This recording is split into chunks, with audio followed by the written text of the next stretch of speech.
بسم اللہ الرحمن الرحیم۔ محمد مصطفیٰ صلی اللہ علیہ وآلہ وسلم عالم وجود میں رونق افروز ہوئے اور پاکیزہ بدن نافع بریدہ ختنہ کیے ہوئے خوشبو میں بسے ہوئے با حالت سجدہ مکہ مکرمہ کی مقدس سرزمین میں اپنے والد ماجد کے مکان کے اندر پیدا ہوئے۔ باپ کہاں تھے جو بلائے جاتے اور اپنے نونہال کو دیکھ کر نہال ہوتے؟ وہ تو پہلے ہی وفات پا چکے تھے۔ دادا بلائے گئے جو اس وقت طواف کعبہ میں مشغول تھے۔ یہ خوشخبری سن کر دادا عبدالمطلب خوش حرم کعبہ سے اپنے گھر آئے اور والہانہ جوش محبت میں اپنے پوتے کو کلیجے سے لگا لیا۔ پھر کعبہ میں لے جا کر خیر و برکت کی دعا مانگی اور محمد نام رکھا۔ آپ صلی اللہ علیہ وسلم کے چچا ابو لہب کی لونڈی صوبیہ خوشی میں دوڑتی ہوئی گئی اور ابو لہب کو بھتیجا پیدا ہونے کی خوشخبری دی تو اس نے اس خوشی میں شہادت کی انگلی کے اشارہ سے صوبیہ کو آزاد کر دیا، جس کا ثمر ابو لہب کو یہ ملا کہ اس کی موت کے بعد اس کے گھر والوں نے اس کو خواب میں دیکھا اور حال پوچھا تو اس نے اپنی انگلی اٹھا کر یہ کہا کہ تم لوگوں سے جدا ہونے کے بعد مجھے کچھ کھانے پینے کو نہیں ملا، بحث اس کے کہ صوبیہ کو آزاد کرنے کے سبب اس انگلی کے ذریعے کچھ پانی پلا دیا جاتا ہوں۔ اس موقع پر حضرت شیخ عبدالحق محدث دہلوی رحمۃ اللہ تعالی علیہ نے ایک بہت ہی فکر انگیز اور بصیرت افروز بات تحریر فرمائی ہے جو اہل محبت کے لیے نہایت ہی لذت بخش ہے۔ وہ لکھتے ہیں کہ اس جگہ میلاد کرنے والوں کے لیے ایک سند ہے کہ ان حضرت صلی اللہ علیہ وسلم کی شب ولادت میں خوشی مناتے ہیں اور اپنا مال خرچ کرتے ہیں۔ مطلب یہ کہ جب ابو لہب کو جو کہ کافر تھا اس کی مذمت میں قرآن میں نازل ہوا، ان حضرت صلی اللہ علیہ وسلم کی ولادت پر خوشی منانے اور باندی کا دودھ خرچ کرنے پر جزا دی گئی، تو اس مسلمان کا کیا حال ہوگا جو ان حضرت صلی اللہ علیہ وسلم کی محبت میں سرشار ہو کر خوشی مناتا ہے اور اپنا مال خرچ کرتا ہے۔ جس مقدس مکان میں حضور اقدس صلی اللہ علیہ وسلم کی ولادت ہوئی، تاریخ اسلام میں اس مقام کا نام مولد النبی صلی اللہ علیہ وآلہ وسلم یعنی نبی کی پیدائش کی جگہ ہے۔ یہ بہت ہی متبرک مقام ہے۔ سلاطین اسلام نے اس مبارک یادگار پر بہت ہی شاندار عمارت بنا دی تھی، جہاں اہل حرمین شریفین اور تمام دنیا سے آنے والے مسلمان دن رات محفل میلاد شریف منعقد کرتے اور صلاۃ و سلام پڑھتے رہتے تھے۔ چنانچہ حضرت شاہ ولی اللہ صاحب محدث دہلوی رحمۃ اللہ علیہ نے اپنی کتاب فیوز الحرمین میں تحریر فرمایا ہے کہ میں ایک مرتبہ اس محفل میلاد شریف میں حاضر ہوا جو مکہ مکرمہ میں 12 ربیع الاول کو مولد النبی صلی اللہ علیہ وآلہ وسلم میں منعقد ہوئی تھی۔ جس وقت ولادت کا ذکر پڑھا جا رہا تھا تو میں نے دیکھا کہ یک بارگی اس مجلس سے کچھ انوار بلند ہوئے۔ میں نے ان انوار پر غور کیا تو معلوم ہوا کہ وہ رحمت الہی اور ان فرشتوں کے انوار تھے جو ایسی محفلوں میں حاضر ہوا کرتے ہیں۔ حضور اقدس صلی اللہ علیہ وسلم کی تاریخ پیدائش میں اختلاف ہے، مگر قول مشہور یہی ہے کہ واقعہ اصحاب فیل سے 55 دن کے بعد 12 ربیع الاول بمطابق 20 اپریل 571 عیسوی ولادت و شہادت کی تاریخ ہے۔ اہل مکہ کا بھی اسی پر عمل درآمد ہے کہ وہ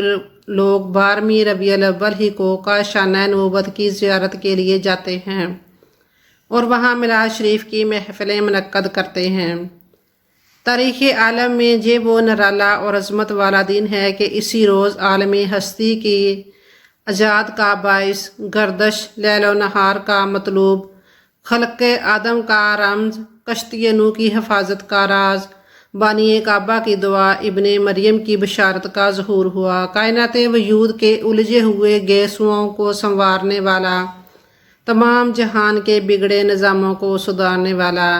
جانی وہ نبیوں میں رحمت لقب پانے والے، مرادیں غریبوں کی بر لانے والے، مصیبت میں غیروں کے کام آنے والا، وہ اپنے پرائے کا غم کھانے والا، فقیروں کا ماوا، ضعیفوں کا ملجا، یتیموں کا والی، غلاموں کا مولا،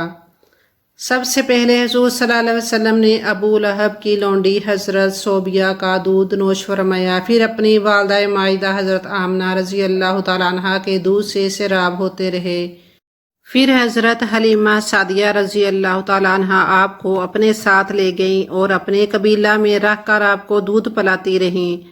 اور انہی کے پاس آپ صلی اللہ علیہ وآلہ وسلم کے دودھ پینے کا زمانہ گزرا۔ شرفۂ عرب کی عادت تھی کہ وہ اپنے بچوں کو دودھ پلانے کے لیے گرد و نواح دیہاتوں میں بھیج دیتے تھے۔ دیہات کی صاف ستھری آب و ہوا میں بچوں کی تندرستی اور جسمانی صحت بھی اچھی ہو جاتی تھی، اور وہ خالص اور فصیح عربی زبان بھی سیکھ جاتے تھے، کیونکہ شہر کی زبان باہر کے آدمیوں کے میل جول سے خالص اور فصیح و بلیغ زبان نہیں رہا کرتی۔ حضرت حلیمہ رضی اللہ تعالیٰ عنہ کا بیان ہے کہ میں بنی سعد کی عورتوں کے ہمراہ دودھ پینے والے بچوں کی تلاش میں مکہ کو چلی۔ اس سال عرب میں بہت سخت کال پڑا ہوا تھا۔ میری گود میں ایک بچہ تھا، مگر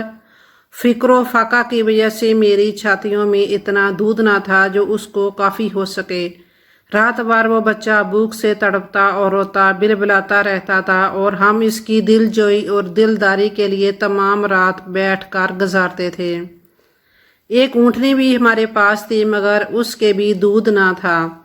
مکہ مکرمہ کے سفر میں جس خچر پر میں سوار تھی وہ بھی اس قدر لاغر تھی کہ قافلہ والوں کے ساتھ نہ چل سکتا تھا۔ میرے ہمراہی بھی اس سے تنگ آ چکے تھے۔ بڑی بڑی مشکلوں سے یہ سفر طے ہوا۔ جب یہ قافلہ مکہ مکرمہ پہنچا تو جو عورت رسول اللہ عز و جل صلی اللہ علیہ وسلم کو دیکھتی اور یہ سنتی کہ یہ یتیم ہے تو کوئی عورت آپ کو لینے کے لیے تیار نہیں ہوتی تھی، کیونکہ بچے کے یتیم ہونے کے سبب سے زیادہ انعام و کرام ملنے کی امید نہیں تھی۔ ادھر حضرت حلیمہ سعدیہ رضی اللہ تعالیٰ عنہ کی قسمت کا ستارہ زیادہ بلند اور چاند سے زیادہ روشن تھا۔ ان کے دودھ کی کمی ان کے لیے رحمت کی زیادتی کا باعث بن گئی، کیونکہ دودھ کم دیکھ کر کسی نے ان کو اپنا بچہ دینا گوارا نہ کیا۔ حضرت حلیمہ رضی اللہ تعالیٰ عنہ نے اپنے شوہر حارث بن عبد العزیٰ سے کہا کہ یہ تو اچھا نہیں معلوم ہوتا کہ میں خالی ہاتھ واپس جاؤں، اس سے تو بہتر یہی ہے کہ میں اس یتیم ہی کو لے چلوں۔ شوہر نے اس کو منظور کر لیا، اور حضرت حلیمہ رضی اللہ تعالیٰ عنہ اس در یتیم کو لے کر آئیں، جس سے صرف حلیمہ رضی اللہ تعالیٰ عنہ اور حضرت آمنہ رضی اللہ تعالیٰ عنہ ہی کے گھر میں نہیں بلکہ کائنات عالم کے مشرق و مغرب میں اجالا ہونے والا تھا۔ یہ خداوند قدوس کا فضل عظیم ہی تھا کہ حضرت حلیمہ رضی اللہ تعالیٰ عنہ کی سوئی ہوئی قسمت بیدار ہو گئی، اور سرور کائنات صلی اللہ علیہ وسلم ان کے گوش میں آ گئے۔ اپنے خیمہ میں لا کر جب دودھ پلانے بیٹھی تو باران رحمت کی طرح برکات نبوت کا ظہور شروع ہو گیا۔ خدا کی شان دیکھیے کہ حضرت حلیمہ رضی اللہ تعالیٰ عنہ کے مبارک پستان میں اس قدر دودھ اترا کہ رحمت عالم صلی اللہ علیہ وسلم نے بھی اور ان کے رضائی بھائی نے بھی خوب شکم سیر ہو کر دودھ پیا، اور دونوں آرام سے سو گئے۔ ادھر اونٹنی کو دیکھا تو اس کے تھن دودھ سے بھر گئے تھے۔ حضرت حلیمہ رضی اللہ تعالیٰ عنہ کے شوہر نے اس کا دودھ دویا، اور میاں بیوی دونوں نے خوب سیر ہو کر دودھ پیا، اور دونوں شکم سیر ہو کر رات بھر سکون اور چین کی نیند سوئے۔ حضرت حلیمہ رضی اللہ تعالیٰ عنہ کا شوہر حضور رحمت عالم صلی اللہ علیہ وسلم کی یہ برکتیں دیکھ کر حیران رہ گیا، اور کہنے لگا کہ حلیمہ تم بڑا ہی مبارک بچہ لائی ہو۔ حضرت حلیمہ رضی اللہ تعالیٰ عنہ نے کہا کہ واقعی مجھے بھی یہی امید ہے کہ یہ نہایت ہی بابرکت بچہ ہے، اور خدا کی رحمت بن کر ہم کو ملا ہے، اور مجھے یہی توقع ہے کہ اب ہمارا گھر خیر و برکت سے بھر جائے گا۔ حضرت حلیمہ رضی اللہ تعالیٰ عنہ فرماتی ہیں کہ اس کے بعد ہم رحمت عالم صلی اللہ علیہ وسلم کو اپنی گود میں لے کر مکہ مکرمہ سے اپنے گاؤں کی طرف روانہ ہوئے، تو میرا وہی خچر اب اس قدر تیز چلنے لگا کہ کسی کی سواری اس کی گرد کو نہیں پہنچتی تھی۔ قافلہ کی عورتیں حیران ہو کر مجھ سے کہنے لگی کہ اے حلیمہ رضی اللہ تعالیٰ عنہ، کیا یہ وہی خچر ہے جس پر تم سوار ہو کر آئی تھی؟ جاؤ کوئی دوسرا تیز رفتار خچر تم نے خرید لیا ہے۔ الغرض ہم اپنے گھر پہنچے